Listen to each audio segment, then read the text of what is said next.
Baiklah, Assalamualaikum warahmatullahi wabarakatuh. Perkenalkan nama saya Mizanul Amalia, NIM 2012117335, kelas 2B, prodi S1 Keperawatan. Di sini saya akan mempresentasikan materi tentang anatomi, fisiologi, biokimia, fisika, sistem kardiovaskular dengan dosen pengampu yaitu Nurse Ria Desmita, MCAP, SPCAP, MB.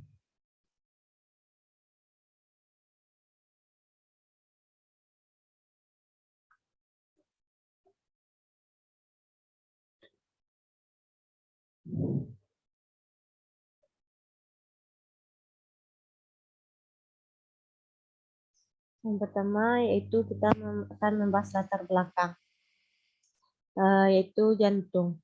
Bahasa Latin yaitu cord adalah sebuah rongga organ berotot yang memompa darah lewat pembuluh darah oleh kontraksi berirama yang berulang.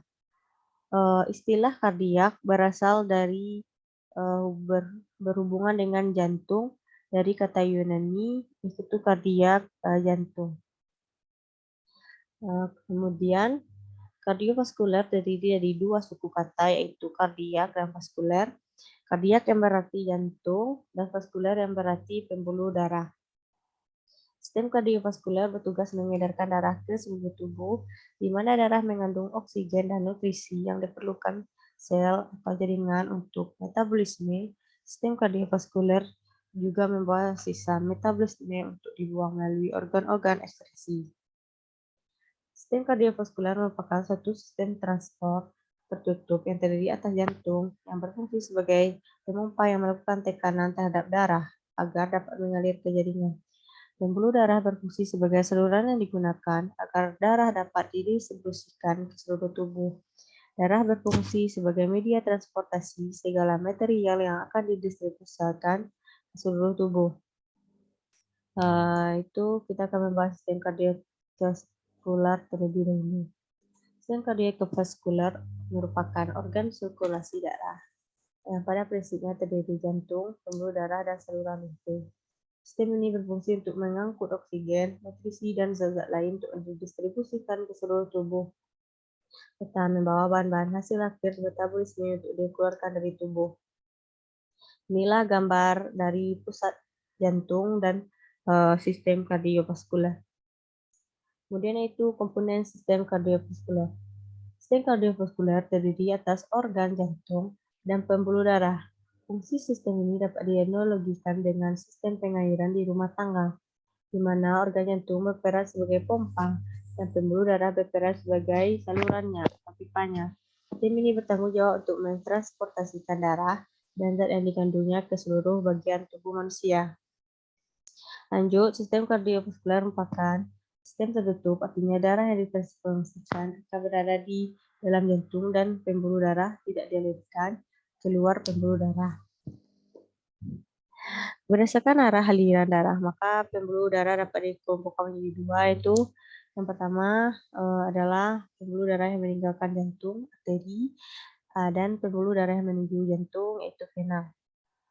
Berdasarkan ukuran penampangnya atau diameter, maka pembuluh darah arteri dan vena dapat dikelompokkan menjadi pembuluh darah besar, sedang, dan kecil. Contoh pembuluh arteri besar adalah aorta, aorta iliaca commonis. Pembuluh arteri sedang adalah arteri tibialis, arteri radialis. Sedangkan contoh vena besar adalah vena cava superior dan inferior. Negara pembuluh darah, arteri kecil anterior dan vena kecil venor, akan terdapat saluran kecil yang disebut pembuluh kapiler. Pembuluh kapiler ini menghubungkan bagian pembuluh darah arteri dan vena. Inilah anatomi sistem kardiovaskular. Yang pertama itu jantung terletak di dalam rongga mediastinum dari rongga dada di antara kedua paru. Terdapat selaput yang mengitari jantung yang disebut perikardium. Terdiri dari dua lapisan. Yang pertama perikardium parietalis, itu lapisan luar mendekat pada tulang dada dan paru. Kedua itu perikardium visceralis. Lapisan perikardium visceralis merupakan perikardium atau epikardium. Di antara kedua lapisan ini terdapat cairan perikardium. Bagian kanan dan kiri jantung masing-masing memiliki ruang sebelah atas atrium yang mengumpulkan darah dan ruang sebelah bawah ventrikel yang mengeluarkan darah, agar darah hanya mengalir dalam satu arah. Maka ventrikel memiliki satu katup pada jalan, memiliki jalan masuk dan jalan satu katup pada jalan keluar. Struktur jantung. Dinding jantung terdiri dari 3 lapisan, yaitu lapisan luar epikardium, lapisan tengah miokardium, dan lapisan dalam endokardium. Ruang-ruang jantung. Jantung terdiri dari 4 ruang, yaitu 2 berdinding tipis disebut atrium, yaitu serambi, dan 2 berdinding tebal yang disebut dengan ventrikel, itu bilik. Atrium terbagi menjadi 2, yaitu atrium kanan berfungsi sebagai penampung darah rendah oksigen dari seluruh tubuh. Kemudian dipompakan ke ventrikel kanan melalui katup, selanjutnya ke paru-paru. Atrium kiri menerima darah yang kaya oksigen dari kedua paru melalui 4 buah vena pulmonalis. Kemudian darah mengalir ke ventrikel kiri melalui katup dan selanjutnya ke seluruh tubuh melalui aorta. Kedua atrium dipisahkan oleh sekat yang disebut septum atrium. Ventrikel merupakan alur-alur otot yang disebut trabekula. Yang disebut trabekula yang menonjol itu disebut musculus papillaris. Ujungnya dihubungkan dengan tepi daun katup anterioventrikuler oleh serat yang disebut chordo tendinae. Ventrikel kanan menerima darah dari atrium kanan dan dipompakan ke paru melalui arteri pulmonalis. Ventrikel kiri menerima darah dari atrium kiri dan dipompakan seluruh tubuh melalui aorta. Kedua ventrikel dipisahkan oleh sekat disebut septum ventrikel.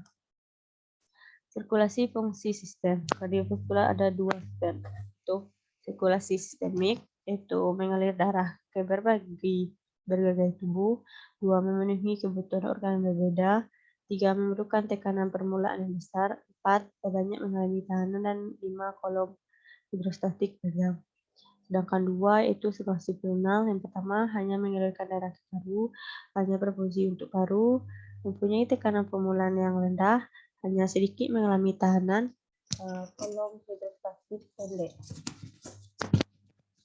Itu lanjut, itu otot jantung terdiri dari 3 lapisan, yaitu luar epikardium berfungsi sebagai pelindung jantung atau merupakan kantong pembungkus jantung yang terletak di mediastinum minus dan di belakang korpus terni. Dan rawan iga 2-4 terdiri dari 2 lapisan fibrosa dan selulosa, yaitu lapisan parietal dan visceral. Antara 2 lapisan jantung ini terdapat lender sebagai pelikan untuk menjaga agar gesekan perikardium tidak mengganggu jantung. 2 tengah miokardium. Lapisan otot jantung yang menerima darah dari arteri koronaria. Susunan miokardium yaitu otot atria sangat tipis dan kurang teratur. Disusun oleh 2 lapisan. Lapisan dalam mencakup serambut berbentuk lingkaran dan lapisan luar mencakup kedua atria. Otot ventrikular membentuk bilik jantung, dimulai dari cincin anterioventrikuler sampai ke apeks jantung. Otot anterioventrikular ini berisi antara serambi dan bilik, atrium dan ventrikel. Ketiga yaitu dalam endokardium. Jadi dalam atrium yang diliputi oleh membran yang menggiliat yang terdiri dari jaringan endotel dan selaput inlen di endokardium, kecuali auricula dan bagian depan sinus vena cava. Yang lanjut itu fisiologi sistem kardiovaskular. Yang pertama, fungsi umum otot jantung itu sifat ritmitas atau otomatis secara artifisial berkontraksi tanpa adanya rangsangan dari luar. Kedua, mengikuti hukum gagal atau tuntas. Impuls dilepas mencapai ambang rangsang otot jantung, maka seluruh jantung akan berkontraksi maksimal. Tidak dapat berkontraksi tektonik dan kekuatan otot kontraksi dipengaruhi panjang awal otot. Kedua, metabolisme otot jantung. Seperti otot yang lampau, otot jantung juga menggunakan energi kimia untuk berkontraksi. Energi terutama berasal dari metabolisme asam lemak dan dalam jumlah lebih kecil, dan metabolisme zat gizi terutama laktat dan glukosa. Proses metabolisme jantung adalah aerobik yang membutuhkan oksigen. C yaitu pengaruh ion pada jantung. Pengaruh ion kalium, kelebihan ion kalium pada CES menyebabkan jantung dilatasi, lemah, dan frekuensi lambat. Pengaruh ion kalsium, kelebihan ion kalsium menyebabkan jantung berkontraksi spastis. 3. Pengaruh ion natrium menekan fungsi jantung. 3. Elektrofisiologi sel otot jantung. 5. Sistem konduksi jantung. 4. Siklus jantung. 7. Fungsi jantung. 8. Curah jantung. I yaitu bunyi jantung. Yaitu tahapan jantung ada 4. Bunyi pertama loop, yang kedua dup, dan yang ketiga lemah. Yang keempat kadang-kadang dapat didengar. Lanjut itu biokimia sistem kardiovaskular. Metabolisme normal otot jantung. Otot jantung diidentikan dengan otot skelet atau otot lurik striata. Pada sistem aktin miosin troponin berbeda dengan otot skelet. Pada otot jantung kontraksi berlima. Sistem tubular T berkembang. Otot jantung sedikit mengandung kalsium. Plus kontraksi lebih sedikit dan otot jantung tergantung kalsium. Masa seluruh jika otot tidak mendapat kalsium maka berhenti berdiri 1 menit. Dan bila skelet terus dapat berkontraksi sekalipun tanpa kalsium ekstraseluler, dalam hal ini MP siklik berperan penting.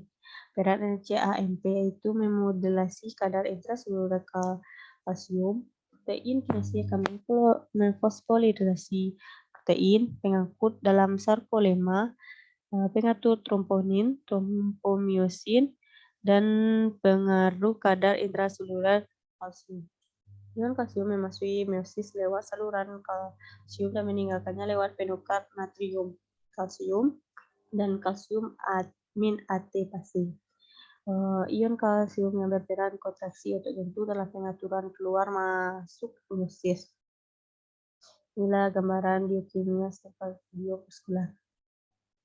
Lanjut yaitu limfoprotein terdiri dari kilomikron, yaitu berfungsi mengangkut triagliserol makanan ke jaringan otot dan adiposit dan mengangkut kolesterol makanan ke hati.